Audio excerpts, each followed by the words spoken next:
ग्रहों के बनने और विकसित होने के बारे में हम जो कुछ भी जानते हैं, वो सब सौर मंडल के बारे में हमारी जानकारी पर ही आधारित है। अब पहली बार इसके बाहर हुई एक खोज ने पुराने सिद्धांतों को उलट दिया है। ये है 51 पेगासी बी। ये ग्रह गैस का बना है, वैसे ही जैसे बृहस्पति, लेकिन ये अपने तारे के इतना करीब है कि 4 दिन में ही अपनी परिक्रमा पूरी कर लेता है। हमारे सौर मंडल में गैस वाले ग्रह बहुत दूर से सूर्य की परिक्रमा करते हैं। अब तक पहुंच से दूर रहे दो सुदूर जगत की विविधताओं ने सारी कल्पनाओं को पीछे छोड़ दिया है। अब तक 4100 से ज्यादा ग्रह ढूंढे जा चुके हैं। पहली बार केओप्स नाम का उपग्रह सौर मंडल के बाहर मौजूद इन ग्रहों का अध्ययन करने जा रहा है। इनमें एक तो पृथ्वी से 5 गुना बड़ा है। केओप्स एक फॉलोअप मिशन है, खोजी अभियान नहीं। यह लाखों तारों की छानबीन करने नहीं जा रहा है। इसे नए ग्रह नहीं खोजने हैं, बल्कि केओप्स एक बार में बस एक ही तारे पर नजर रखेगा। केओप्स तारे की निगरानी तब करेगा जब उसका बाहरी ग्रह उसके सामने से गुजरेगा। इसे प्लेनेटरी ट्रांजिट भी कहते हैं। ऐसा करने के लिए उपग्रह को सुदूर सूरज साफ साफ दिखना चाहिए।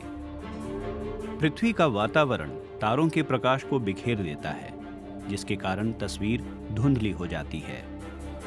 यही वजह है कि केओप्स को सोयूज रॉकेट के सहारे छोड़ा गया और सीधे 700 किलोमीटर की ऊंचाई पर मौजूद कक्षा में ले जाया गया।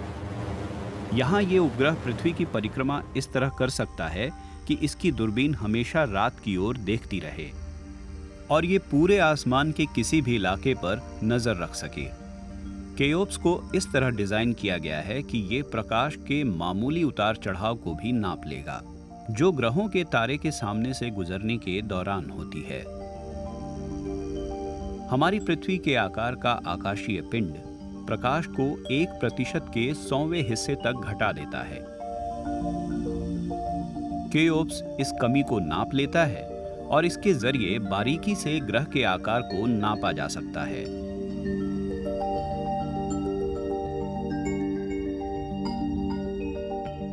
केओप्स फॉलोअप करने के लिए समर्पित मिशन है। हमारे सामने सैकड़ों लक्ष्य हैं और हम उन पर नजर रखने जा रहे हैं।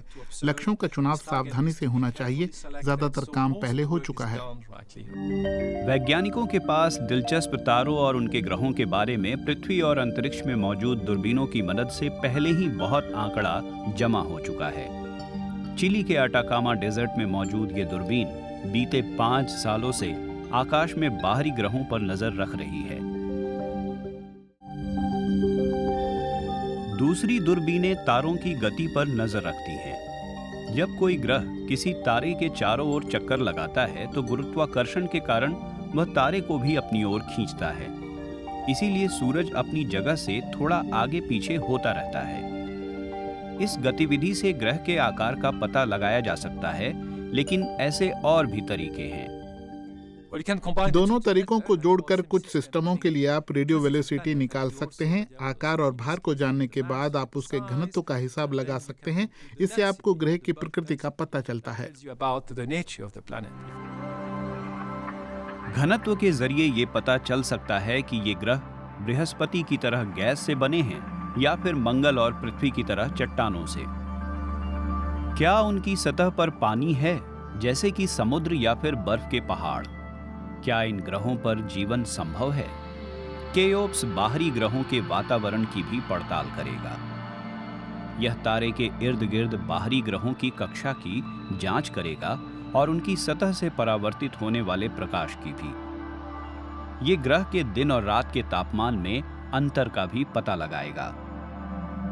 हम अपने सौर मंडल के अनुभव से जानते हैं कि कुछ ग्रह आज जिस जगह पर हैं, वहां उनका निर्माण नहीं हुआ था। आमतौर पर सिद्धांत कहता है कि धूल और गैसों के साथ मिलने से ग्रहों का निर्माण शुरू होता है। सबसे पहले एक युवा तारे के चारों ओर घूमती हुई प्लेनेटरी डिस्क बनती है।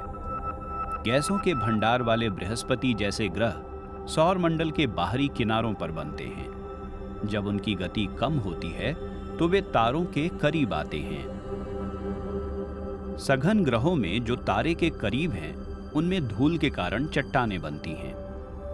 विकास की प्रक्रिया के दौरान ग्रह लंबी दूरी का सफर तय कर सकते हैं। ढेर सारे आंकड़े जमा कर केओप्स सैटेलाइट ये बता सकता है कि बाहरी ग्रहों के सफर का मार्ग क्या है। इसके साथ ही ये उन ग्रहों का भी पता लगा सकता है जो बहुत छोटे हैं और अपने तारे के बहुत करीब रहकर उसकी परिक्रमा करते हैं। मुमकिन है कि अब तक उन्हें देखा नहीं जा सका हो। उम्मीद की जा रही है कि केओप्स ऐसे किसी बाहरी ग्रह का पता लगाएगा जो पृथ्वी की तरह चट्टानी हो और जिसके इर्द गिर्द एक वायुमंडल की पतली सी परत हो। अगले दशक में अब तक के सबसे ताकतवर सैटेलाइट बाहरी ग्रहों की बारीकी से छानबीन करेंगे। मकसद है इस सवाल का जवाब ढूंढना कि क्या पृथ्वी के बाहर भी जीवन मुमकिन है।